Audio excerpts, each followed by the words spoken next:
So Martin Hilligoss, who made that last film, was going to join us, but sadly cannot do so. And we are missing Charlie La Tourette, who made Maya Sotis Love. But Adam Bagger, who made Legend of Grayson Crockett, is here. It's my understanding maybe some of the Hilligoss family members are here. If someone from the family would like to join us on stage to talk about the film a little bit. Um, I did get a chance to talk to Martin. Martin wanted to join us, but he got an opportunity to work on a feature film project right now that is taking up his time, so he cannot do that, unfortunately. That was our long shorts narrative stories block.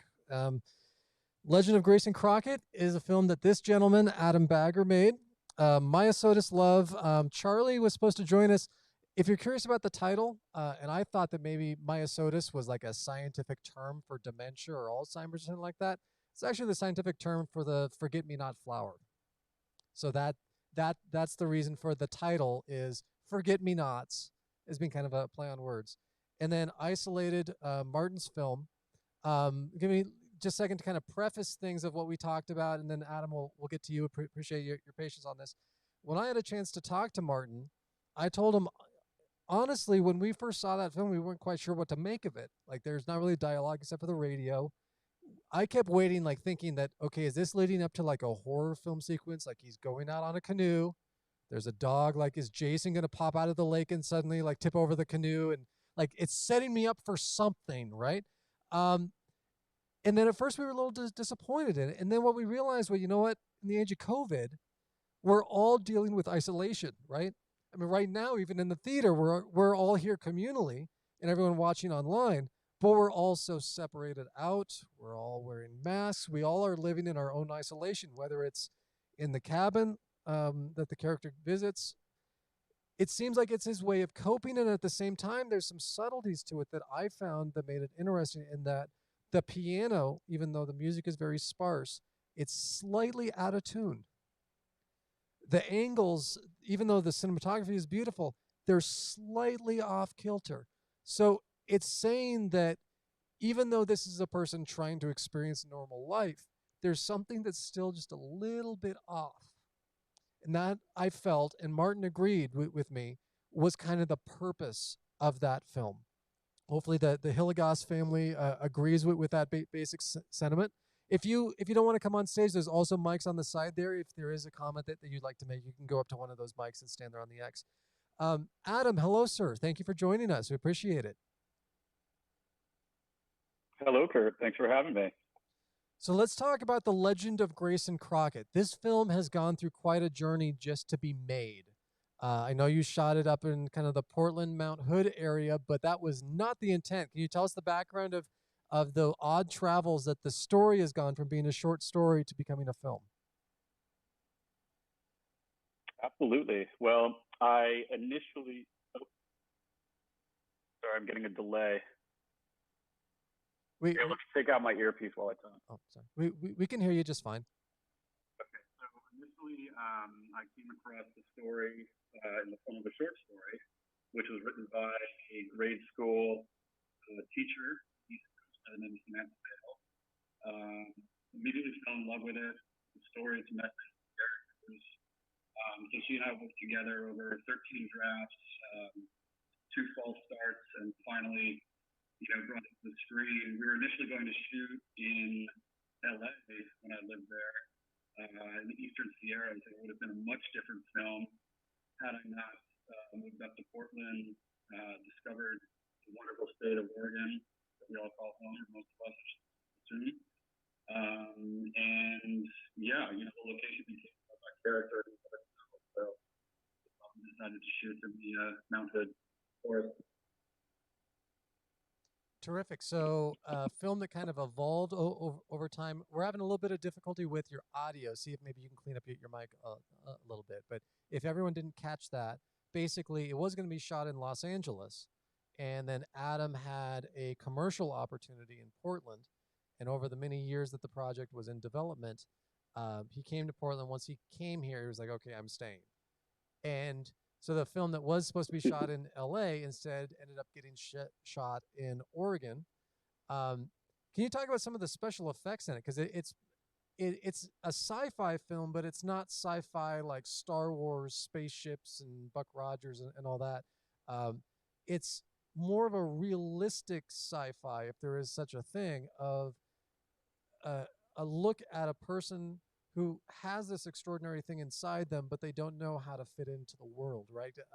What sort of made that appealing to you? I was always a big fan of bringing the celestial down to earth. And I think that was one of the unique challenges of this film. I didn't want to make, a traditional sci-fi film. I wanted it to feel like grounded sci-fi, more, relatable, approachable. Sorry, this delay. Um, so that's what we did. We had a wonderful team of VFX people. I do this for a living in the commercial and branded content space, and it was around the holiday time, and people had had free time and wanted to make some art, and we closed out the year with this piece with an excellent team of very talented and passionate people, and everybody brought their A game, and spent 5 glorious days in the frigid wilderness of Mount Hood together, and yeah, it's one of the best memories of my life. Fantastic. As a reminder, if anyone in the audience has a question, you can walk up to one of the mics. There's an X there. Also, for those of us who are joining us on the live stream, there is a chat room where you can type in a question and we can relay that. Without Charlie here, maybe I should explain some of his thought process on My Soda's Love. We were hoping he could join us as well, but could not. Charlie was a longtime playwright. This was his very first film, and he just had an urge to want to tell a story in film form after writing plays and working in theater for many, many, many decades. He's based up in Portland, and he continues to work in theater, but he came across a story and he wanted to tell a story about dementia and Alzheimer's and the way that can affect personal relationships or skew personal relationships, where um, the film comes across where at first you think, okay, so this person has the dementia or Alzheimer's issues, but it's actually the other person as things play out, and they're just sort of playing along. So um, I thought really well done personally, and I'll definitely relay that on to Charlie. I like seeing it on big screen as opposed to watching it on my laptop when I'm screening everything. And some of the films have been great to see on the big screen where I noticed things that I didn't see them when we first went through the judging process. For Isolated, I thought the cinematography was absolutely beautiful in the film. The way that Martin and I discussed it was that Isolated in of itself, you may watch it the first time and you think, well, nothing much really happened. But it's like a palate cleanser. We're dealing with so much junk on a daily basis right now with COVID and with fires and with everything else that's going on. It's nice to have something where you can just sort of like breathe and relax. And that was kind of the idea behind Isolated. So getting back to Legend of Grayson Crockett, can you tell us about how the special effects were done and just how long that took? Yeah, well, we had an interesting combination of both practical and traditional VFX. Grayson's chest was a full prosthetic with LED lights below it that controlling from behind camera. And then those were supplemented by, CG glow. What else? I mean, the ending sequence, mostly entirely over plates. There were quite a few. The Supernova explosion in particular was very challenging. We wanted to make it, not too gimmicky, but unlike anything we've seen. And there's this really interesting, I was obsessed with seeing a blue aura reflected in the snow amongst, evergreens. And I think that, it's just such a cool vibe and such a cool contrast of natural and supernatural that really appealed to me. So there were a lot of frames on this that involved VFX. So yeah, we had a stellar team of consummate professionals. We also had to farm some work out to my fixers in Mumbai, but we got it over. We got it done, and it was about a year of post production between other projects. But yeah, we're all very proud. Your film also had an element of trying to direct animals to an extent. I I've never had to run into this issue as being a filmmaker myself yet. Maybe someday I will, but one that trying to direct children is a royal pain in the you know what, and trying to get animals to do something on screen is a whole other level beyond trying to work with kids. So you had a dog or like a half wolf in it, right? So how were you able to shoot those sequences? Yeah. So Shay, the wolf dog, I should say, is 80% wolf. Um, he is a pro. He's a showbiz animal, so very well trained. But he has a wild side, obviously. So there was some degree of uncertainty in that, and we just kind of when in doubt, roll. And we shot the heck out of it. We also had a stand-in for Shay, for some of the inserts and looking up at Grayson, in the woods. I think the biggest challenge were our two rats. We actually had two on the day. When you put a small child in a bedroom with a rat, it's anybody's guess what could happen. So that was certainly a challenge. You can't direct a rat. So what do you hope that people get out of the film The Legend of Grayson Crockett? Wow. I hope that based on any individual life experience, they take something away from the movie that's unique unto them. I intentionally left it open to interpretation. Supernova can mean any number of things based on an individual's personal experience. So I just hope in short that on a personal level people are pleased with the film. I know it's the story appealed to me and really struck a chord with me 7 some odd years ago, just simply because I saw myself in Grayson. I'm not saying I was supernova inside of me, but it's it's just something that I think is very relatable, and very, I don't know, just a story that's widely appealing. For the Hilligoss family, did Martin pass along any sort of message that he wanted to relay to our audience, or anything that you can think of that maybe people should know about Isolated? He and I had a good chance to talk, and I know he really wanted to be here to join in.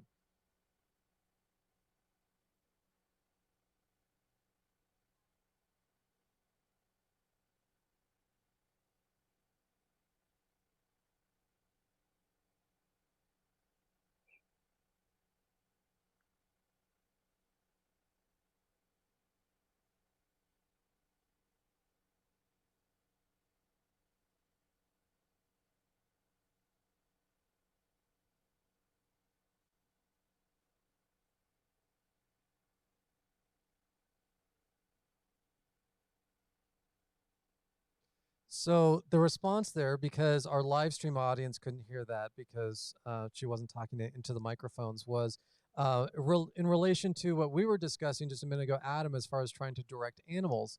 The last film in our block, Isolated, featured an 85-pound sheepdog that had never been in any kind of boat before, and the film featured a scene of the animal getting into a canoe on Lake of the Woods, which is, for those who are not familiar with Lake of the Woods, it's a beautiful area about a half-hour drive northwest of here. So it was shot here in Klamath County. And the difficulties of trying to, one, direct an animal, and two, direct an animal on water that is not used to being there, how that can, I'm not sure if you've had to deal with that, Adam, but apparently now the sheepdog loves boats and wants to be on a boat all the time now. But that could potentially, you take one animal and it's hard enough to try to get them to do what you want on camera. Then you take them out of a familiar environment and put them in something else. Have you ever had to deal with anything even remotely similar in all of your various production work? Oh, interesting question. In commercials, we've had some very odd agency and client requests in the past. Can't think of a specific anecdote, but we've worked with tigers, we worked with parakeets, we worked with any number of tortoises, and thankfully there's people in LA who specifically do that sort of thing. We initially scripted the wolf to be a deer, a mother deer doe with a fawn, but we had to switch to a wolf at the last minute due to a disease that I didn't even know was prevalent. So you can't transport deer across state lines, and there were no locally available trained deer to work with. So we had to kind of change it to a wolf, hopefully with puppies. Hopefully it still worked. Can the Hillegas? Oh, we have a question over here. Yes. Well, just along that same line, my daughter has a tortoise in Hawaii that's a family pet. So if you ever need a tortoise for an ad, you ought to contact her. Anyways, no, I wanted to ask about Isolated. Any excuse to go to Hawaii? It seemed like there was maybe a drone being used to film that. Yeah, but Martin actually has two films in our festival. A little bit later, we're going to see a film called The Caretaker, and he shot them both at Lake of the Woods. And the drone was used extensively. It's a buddy of his, right, that came up from... Yeah, so Taylor Humphrey drove up from Los Angeles to join Martin at Lake of the Woods to film, and apparently Taylor left a bunch of gear back in LA, and they realized it when they were about halfway to Oregon. So, oops. But both of Martin's films were actually shot at the same cabin. The Caretaker is a very different film from Isolated, but we'll see we'll see The Caretaker as part of our Southern Shorts block in just a little bit here. Well, I was surprised the dog didn't pay attention to the drone except for once or twice. And then I noticed they had the guy's body between the dog and the camera. I wondered if that was on purpose because of the dog wanting to follow the drone, because they do make noise, right? They're not silent. I was actually flying my drone inside the theater before we opened up here. I'm a commercial drone pilot, and I'm also a licensed pilot. I've been flying since I was 7 years old. And so I was personally really impressed with Taylor's work on Isolated, because the drone shots that he got, for starters, Lake of the Woods is an absolute beautiful setting. But then the shots that he was able to get with the drone on top of that are just absolutely beautiful. The cinematography of Isolated really kind of sucks you in and lets you absorb and feel that kind of palate cleanser of, yes, there's a pandemic, but we can still kind of breathe and we can still try to find some normalcy in life. And I thought that his drone work really added to that. The cinematography was just beautiful. And there were some shots that looked like they were on a boom, but he was actually doing drone work, which shows that he really knows his way around the sticks as far as flying goes. So, yeah. Let's see here. We have 20 minutes until our next block. Adam, is there anything about Legend of Grayson Crockett we have not discussed that you want to relay to our audience, both here in the theater and online? Wow. It's originally a 3-part, story, and this is but one of those 3.